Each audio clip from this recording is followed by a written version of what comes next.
Disclaimer: never buy a Kia, never buy a Hyundai, the new ones.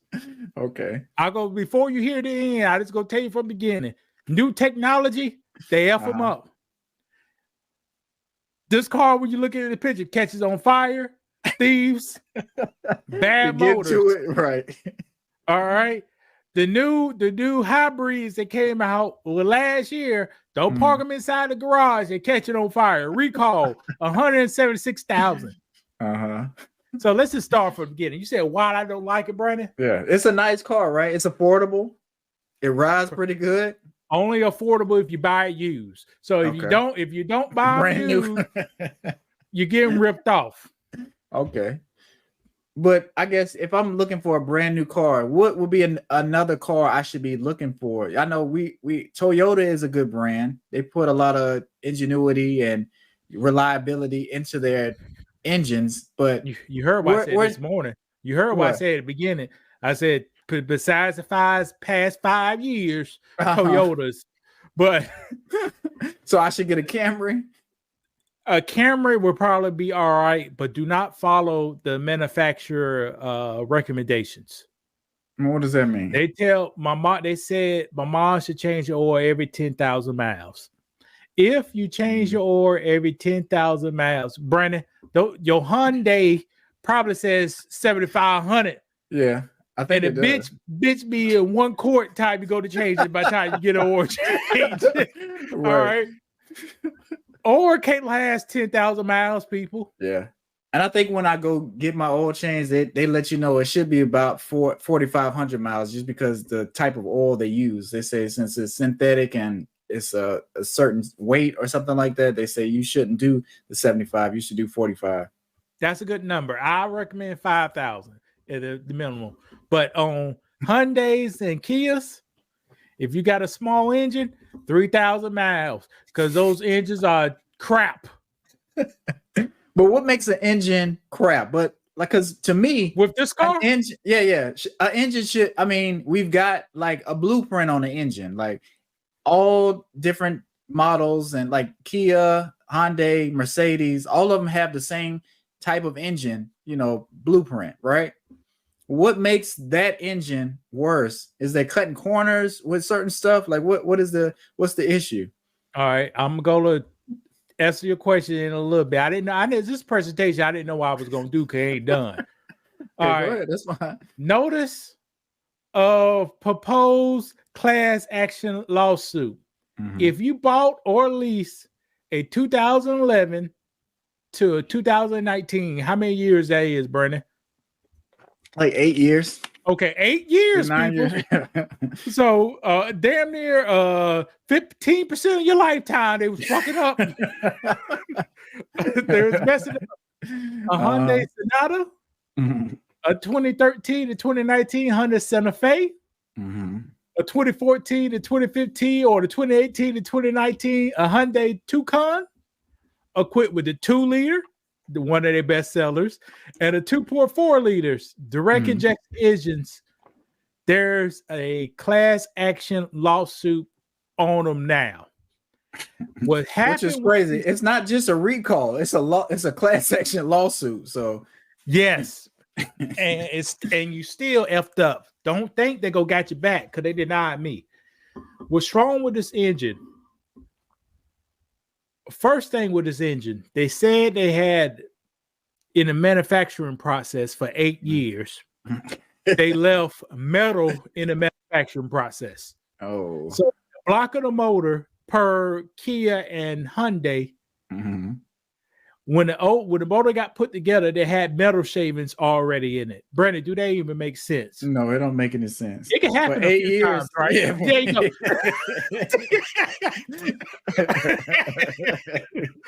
That's what I'm saying. It can happen for a few thousands or 200,000 cars, but we talk about 10 million cars here. We talk about 10 million cars. So what happens?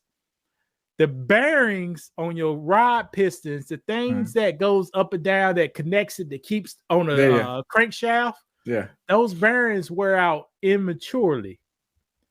And when they wear out, they cause your motor to lock up. So how they weigh out is when the metal start breaking apart in your car, some of the metal goes by your filter, get caught in your filter, but a lot of it don't get caught in the filter and it just clog up your motor. Yeah. So some spots in the motor don't receive enough oil in the motor. Gotcha. And if you don't have oil on your metal, what's going to happen, brother? It's not going to shift like it needs to. You want to smooth. Yes, you want lubrication. Yeah. It's not going to be lubrication. Now watch this. Here's another thing. Watch this, Brandon. Do you see this word? Gasoline direct injection. Do you see that? Yeah. Now, direct injection is they are putting fuel directly in the combustion chamber. Where the pistons are and everything is going? Is that where? Okay. In that spot directly. So when high pressure fuel goes directly in the combustion chamber, some of the fuel make it pass your oil seals on your pistons. So with fuels go past your oil seals on your pistons, you put a cleaner into your oil pan. Okay. Brandon, if you're cleaning your oil, what's going to happen to your oil if you're cleaning it? If you're cleaning your oil, I don't know. It's like doing an oil change. Instead of being lubrication, it just turns to useless liquid. So while your engine's getting starved of oil on the pistons, at the same time, gasoline is going directly in your oil, making your oil degrade at a quicker rate. That's crazy. Now watch this, Brandon. On a 2-liter, they got something called a turbo. What does a turbo do in the engine, Brandon? I don't know, just speeds everything up, makes it for faster acceleration. Like it gets the gas and makes the, what am I trying to say? The pistons work faster. There you go.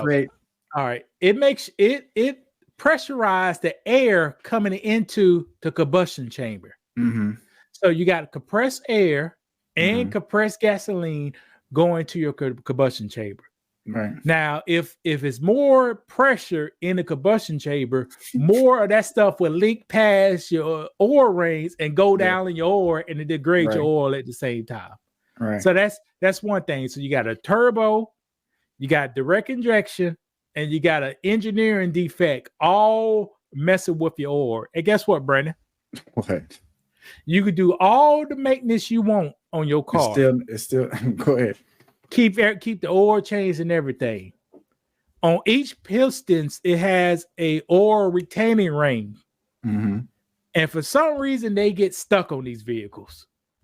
So when the oil container rings get stuck, it allows oil to go in the combustion chamber more.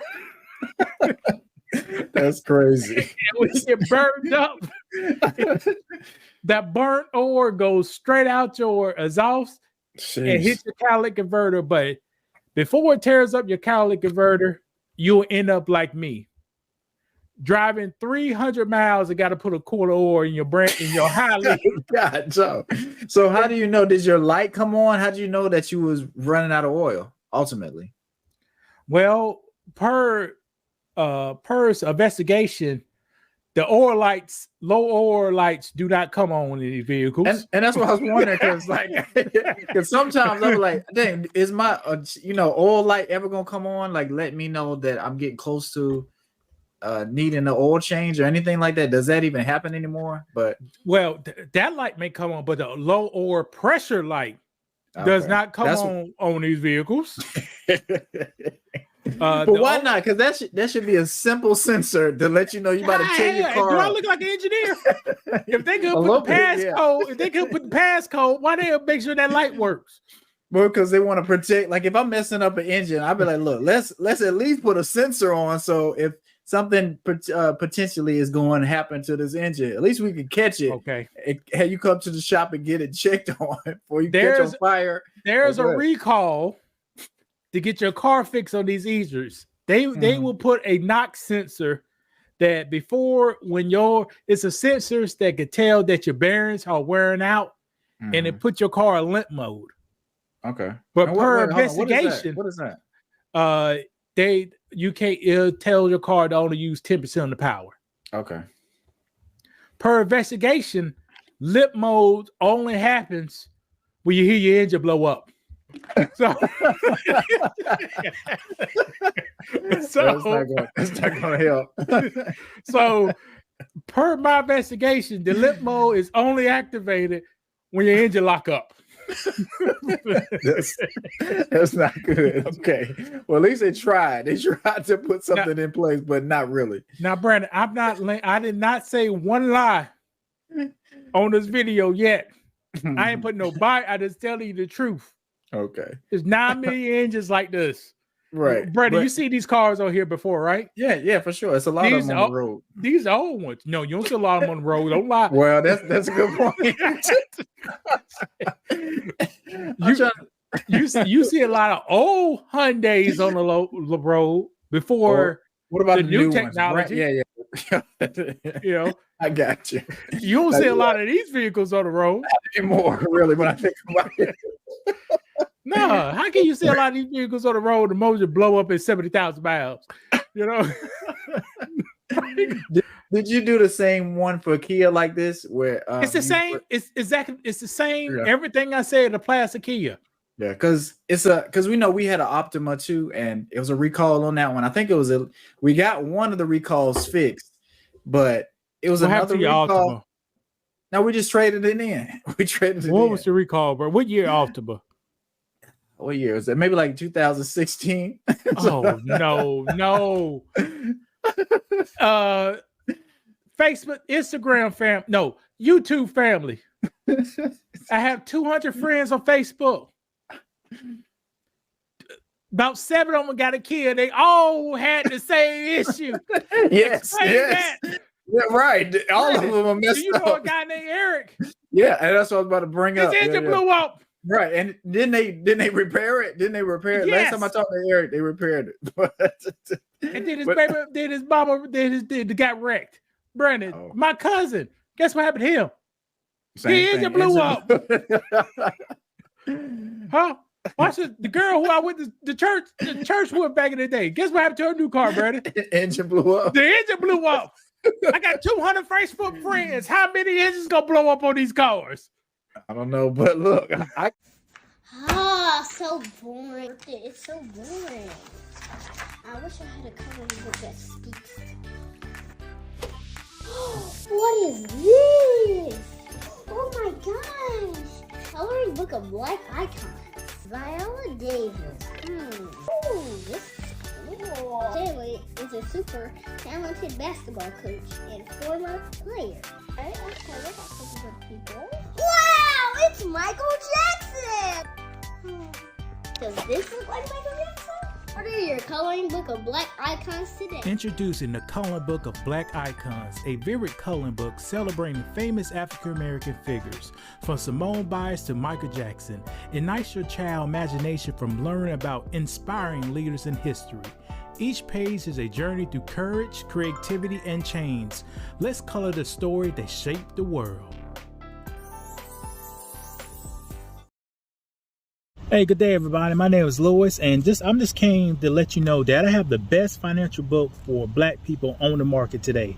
This book is designed to help you with things like student loans, housing, employment, and also create income streams so you can support your family and provide security for everybody around you guys. This book is black owned, and I use a whole lot of black companies making this book. This book is available on the link below. Make sure you check it out, guys. Check out my reviews. As of today, every person who read my book gave me a phone call about how great the book is, guys. Don't miss this great opportunity to earn some black magic, guys. And it's a quick read and it's entertainment. Look at it. I got strippers in the name. But the book is called From 0 to 200K. You can check out this book with the link below. Have a good day.